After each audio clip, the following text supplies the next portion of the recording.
If you want to gain strength effectively, you need to be doing the right exercises. So in this video, I'm going to share with you the 5 different categories of exercises that you need to be doing to gain strength. I'm going to break up these exercises into the different movement patterns that they cover, because that's the simplest way to treat all the different exercises. See, the thing is with exercises, there's so many thousands of exercises, and that's where people get confused and fall into the trap of trying to work out which exercise is better than the other. Well, I can tell you from years of experience that, to be honest, most exercises are made equally, and the most important thing is that you do at least one from each of these categories that I'm about to share with you. So the first category is squat.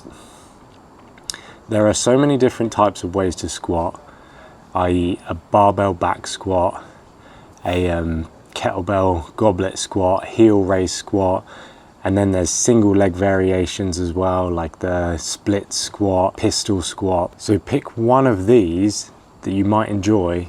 With the squat, the knees and hips bend while the core holds the structure stable.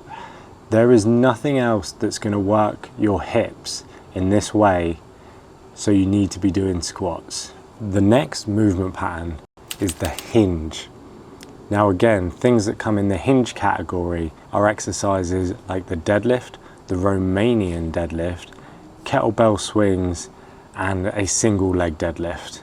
Again, there's probably way more, but the idea with the hinge is it's that ornate ability to pick something heavy up from the ground, or you could say hinge down to pick something up. Although a squat and a hinge are fairly similar, it's good to do both of them because they hit your hips in a different way. So the next exercise you need to be doing is some sort of pressing movement. And for this, I think it's even better to do one vertical press and one horizontal press. This is because the muscles used in vertical compared to horizontal are so vastly different. It's really worth doing both. So things that would come under the press category are things like bench press, press ups, dumbbell bench press, even with a slight incline.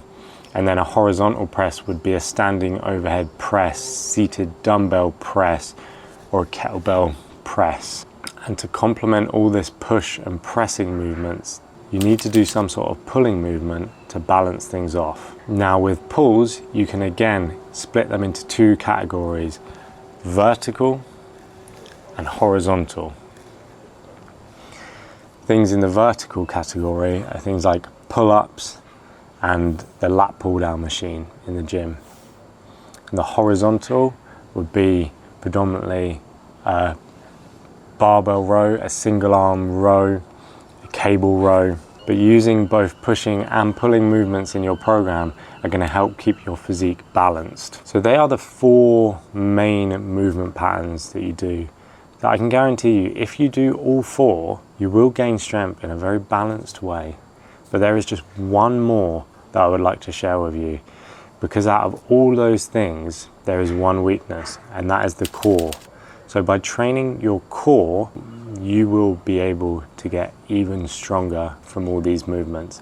So by using one exercise from each of these categories, every single workout you do, you are going to get a very balanced, full body workout that if you can keep consistent, I can guarantee you, you will get stronger. So one quick recap, that's a squat, a hinge, push, pull, and core. 5 movements that are going to give you a strong, healthy body. Thank you guys, and peace out.